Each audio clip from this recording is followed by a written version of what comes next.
සුබ දවසක් ඔයාලා හැමෝටම. ඔයාලව ගොඩාක් සාදරයෙන් පිළිගන්නවා මගේ YouTube channel එකට. ඉතින් අද දවසේදී මේ වීඩියෝ එකෙන් මම ඔයාලා එක්ක කතා කරන්න යන්නේ නැත්නම් මේ වීඩියෝ එකෙන් මම ඔයාලට කියලා දෙන්න යන්නේ ආකර්ෂණ න්‍යායට අනුව ස්තුති කිරීම යනුවෙන් හඳුන්වන්නේ කුමක්ද කියලා. ඉතින් ස්තුති කිරීම යනුවෙන් හඳුන්වන්නේ ඔයාලා කිසියම් කෘතවේදී බවක් නැත්නම් ස්තුති කිරීම කියන්නේ ප්‍රකාශ කිරීමෙන් නැත්නම් යම්කිසි දෙයක් ක්‍රියාකාරකමකින් දක්වනවාද ඒ සමගම ඊට සමාන සුබ දේවල් යහපත් දේවල් ඔයාටත් ලබා ගන්න සලස්වනවා. ඔයා අවංක වෙලා ඔයාගේ මුළු හදවතින්ම ස්තුති කරනවා නම් ඔයාට අවංකවම සුභාශිංසන ලැබෙනවා. ඒ කියන්නේ යහපත් ප්‍රතිචාර ලැබෙනවා. ඉතින් මේ ස්තුති කිරීම යන වචනය මානවයාගේ මුල් යුගයේ සිට ප්‍රගුණ කර ඇති බවත් ඒ වගේම ආගම් නායකයන් විසින් නිරන්තරයෙන්ම දේශනා කර ඇති බවත් ඔයාලට පේන්න තියෙනවා. ඉතින් මේ ස්තුති කිරීම යන වචනය තුළ තිබෙන බලය අත්විඳ ගන්න නම් ඔබ ඒ නිරන්තරයෙන්ම පුරුදු පුහුණු කළ යුතු වෙනවා. ස්තුති කිරීම ඔයාගේ ජීවිතයේ කොටසක් කරගෙන දිනපතාම පුරුදු පුහුණු කළ යුතු අභ්‍යාසයක් තමයි මේ ස්තුති කිරීම. පැහැදිලි නේද? ඔබ ලෝකයේ කොහේ හිටියත් කමක් නැහැ. ඔයාගේ ජීවිතයේ වර්තමාන තත්ත්වය කුමක් වුණත් කමක් නැහැ. ස්තුති කිරීම පුහුණු කිරීම තුළින් ඔයාගේ ජීවිතය සුබවාදී දිශාවකට ගමන් කරනවා. ඉතින් මේ ස්තුති කිරීම ප්‍රගුණ කරන විට ඔයාට ජීවිතයේ සමහර දේවල් තේරෙන්නට පටන් ගනීවි. ඔයාගේ ජීවිතේ වැරදුන තැන් අහිමි වුණේ මොනවද අඩුපාඩු වුණේ මොනවද කියලා ඔයාට තේරුම් ගන්නට පුළුවන් වේවි. මේ ස්තුති කිරීම ඔයාගේ ජීවිත රටාවේ එක් අංගයක් බවට පත් වූ විට. ඉතින් හැම උදෑසනකම ඔබ අවදි වූ විට අතිවිශාල ප්‍රබෝධයක් දැනේවි. සෑම දෙයක්ම සුබවාදී විදිහට සතුටින් ඔයාගේ ජීවිතේ පිරීලා යාවි. ඔයාගේ ජීවිතයේ සෞඛ්‍ය, සතුට, රැකියාව, මුදල්, සම්බන්ධතා සහ ඔයාගේ ජීවිතයේ ප්‍රධානතම ශේෂ්ත්‍ර දිහා ඔයා සොයා බැලුවොත් ඔයාගේ මේ ශේෂ්ත්‍ර දැනටමත් සමෘද්ධි මට්ටමක පවතිනවා නම් එසේ පවතින්නේ ඔයා ස්තුති කිරීමේ ප්‍රතිඵලයක් ලෙසයි. ඉතින් කිසියම් කෙනෙක් සමෘද්ධිමත් මට්ටමට පැමිණ නැත්නම් හෝ සාර්ථක නැත්නම් ඒ කියන්නේ ඔබ ඒ ශේෂ්ත්‍රවලට අදාළව ස්තුති කිරීම හරියට ඉටු කර නොමැති බවයි. ඉතින් ඔයා ස්තුති කිරීම නොකරනවා නම් ඔයාට නැවත ලැබෙන දෙයක් නැහැ.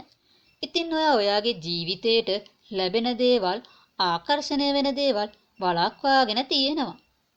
ඒ කියන්නේ ඔයාට ලැබෙන රැකියාවේ දියුණුව, යහපත් සෞඛ්‍ය තත්ත්වය, සම්බන්ධතා, ධනය ස්තුති කිරීම නොවන නිසා ඒවායේ සමෘද්ධිමත් භාවය නැතිව යනවා. ඉතින් ඔයාට යම්කිසි දෙයක් ලැබෙන්න නම් ඔයා දෙන්න ඕන.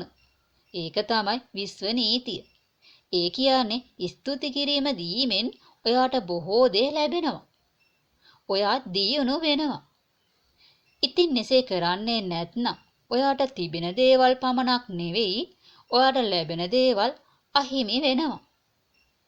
ආකර්ෂණ න්‍යායට අනුව යම්කිසි දෙයක් ස්තුති නොකිරීමෙන් ඔයාගේම දෙයක් ඔයාට ලැබෙනවා මිසක් අලුතින් දෙයක් ලැබීමක් සිදුවන්නේ නැහැ. දැනට ලැබී තිබෙන දෙයක් නොලැබී යන්නට හේතු වෙනවා. ඉතින් මේ ස්තුති කිරීම ඔයාගේ ජීවිතය අලුත් දිශාවකට අරගෙන යන්න නිරන්තරයෙන් පුහුණු කළ යුතු වෙනවා. ඉතින් මේ ස්තුති කියන වචනය ඔයා නිතරම ඔයාගේ අනන්‍යතාවයක් කරගත යුතු වෙනවා. වර්තමානයේ සිටින ඔයාගේ ජීවිතයේ ඔයා සිහිනවල තිබෙන ජීවිතයත් යා කරන පාලමක් වෙනවා. ඉතින් ඔයාගේ සිහින ජීවිතයට යාමට ස්තුති කියන වචනය විශ්වාසවන්ත ලෙස පාවිච්චි කරන්න ඕන. ඉතින් මේ ස්තුති කියන වචනය ඔයා භාවිතා කරන්න ඕන ආකාර කීපයක් වෙනවා. පළවෙනි ආකාරය තමයි ඔයා ඔයාගේ හිතින් හිතලම වරද්දන්නේ නැතුව ස්තුතියි කියන වචනය නිතරම කියන්න ඕන. දෙවෙනි ආකාරය තමයි ස්තුතියි කියන වචනය නිතරම පවසනවා නම් ඔයාට දැනෙනවා ඔයා ගොඩාක් කළගුණ සලකනවා කියලා. තුන්වෙනි ආකාරය තමයි ඔයා ස්තුති කිරීම හිතින්ම හිතන විට ඔයා කියන විට ඔයාට ඉක්මනින්ම දියුණුව ඔයා කරා ළඟා වෙනවා. පැහැදිලි නේද? ඉතින් ස්තුති කිරීම පුරුදු පුහුණු කිරීමෙන් ඔයාගේ ජීවිතේ අරමුණට ඒ වගේම තමයි ඔයා දෙන්නේ මොනවාද? ඔයාට ඊට සමාන දේවල් ලැබෙනවා. ඔයාගේ මුළු හදවතින්ම අවංකවම නැగిලා එන ස්තුති කිරීම තුළින් ඔයාගේ ජීවිතය සුබදායි වෙනසකට ලක් කරනවා.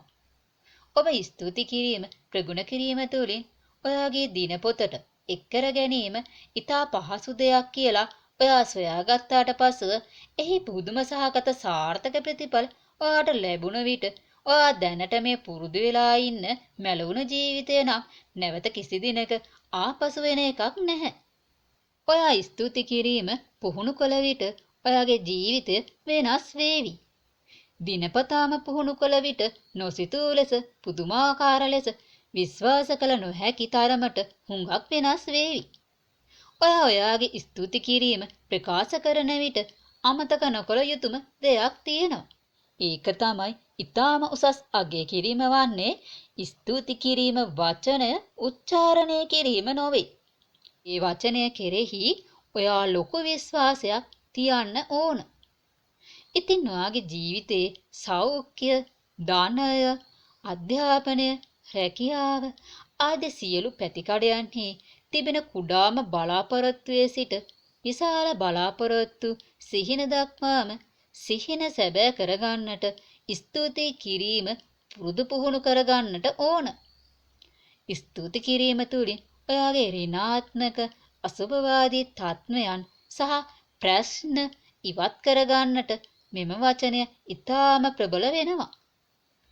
ඔයා ජීවිතයේ ඉගෙනගත් දේ ඔබ පුරුදු පුහුණු කරගන්නට යොමු වූයේ නැත්නම් ඔයා සොයාගත්තේ ඔයාගේ ළඟින් ගිලිහිලා යන්නට පුළුවන්. ඒ විතරක් නෙවෙයි. ඔයාගේ ජීවිතය වෙනස් කරගන්න ඔයා විසින් ආකර්ෂණය කරගත් පහසු අවස්ථා ඔයා වෙතින් ඉවත් වේවි. එය සිද්ධ නොවීමට ඔයා වග බලාගත යුතු වෙනවා. ඉතින් ඔයා මේ ස්තුති කිරීම නිරන්තරයෙන්ම කරනවා නම් එය දිනපතාම පුරුද්දක් කරගෙන අලුත් දිශාවකට ඔයාගේ ජීවිතය රැගෙන යන්නට අවස්ථාව සලසා දෙනවා. මේ පුරුදු කර ගැනීමෙන් ඔයා සිහින මවමවා සිටි ලස්සන සුන්දර ජීවිතය ළඟා කර ගැනීමට කොතරම් පහසුද කියලා ඔයාටම දැනගන්න ලැබේවි. ස්තුති කිරීම ප්‍රගුණ කිරීමෙන් ඔයාගේ යහපතට වාසියට සියලු දේ සිදු වෙනවා. ඉතින් මේ ස්තුති කිරීම ඔයාට පමණක් නෙවෙයි අනිත් අයටත් උදව් කරන්න, අනිත් අයගේ ප්‍රශ්න निराකරණය කරන්න, ඔබගේ අන් අයගේ ජීවිතවල ඍණාත්මක අසුභවාදී පැතිවලට මේ ස්තුතිවන්ත වෙලා ඒවා පරාජය කරන්න සහ සියලු ජීවිත ජයග්‍රහණය කරා මෙහෙවන්න ඔයාට පුළුවන්. ඔයා විසින් ප්‍රගුණ කරන ලද ස්තුති කිරීම මගින් ඔයා පාවිච්චි කරන්නේ වරදින් නැති විශ්ව නීතිය නම් මේ විශ්වයේ ඔයා ළඟ මහඟු වටිනා තිලිනයක්. ඔයා මේ විශ්ව නීතිය සමග සමීප සම්බන්ධතාවයක් ගොඩනගා ගත්තාම ඔයාට මේ ලෝකේ ලබාගත නොහැකි දෙයක්, ළඟා කරගත නොහැකි දෙයක් නැති වෙනවා. එයයි මේ ස්තුති කිරීමේ ආශ්චර්යය. ඉතින් සෑම සාර්ථක වීමක් පිටුපසම ස්තුතිවන්ත වීම සැඟවී තියෙනවා. ඉතින් ඔයාටත් පුළුවන් ස්තුති කිරීම උපයෝගී කරගෙන ඔයාගේ වටිනා ජීවිතයේ සිහින සැබෑ කරගන්න. ඉතින් ස්තුති කිරීම පිළිබඳව මේ වීඩියෝ ඔයාලට පැහැදිලි ඇතැයි කියා මා විශ්වාස කරනවා. ඉතින් මේ වීඩියෝ එකට ඔයා කැමති නම් subscribe කරන්න. ඒ වගේම වීඩියෝ එක like කරලා bell icon එක click කරලා තබා ගන්න. ඒ වගේම මේ වීඩියෝ එක යම්කිසි කෙනෙකුට ප්‍රයෝජනවත් වෙයි කියලා සිතනවා නම් share කරන්න. ඉතින් නැවත හමු වෙනතුරු ගිහින් එන්න. ඔබට සුබ දවසක්.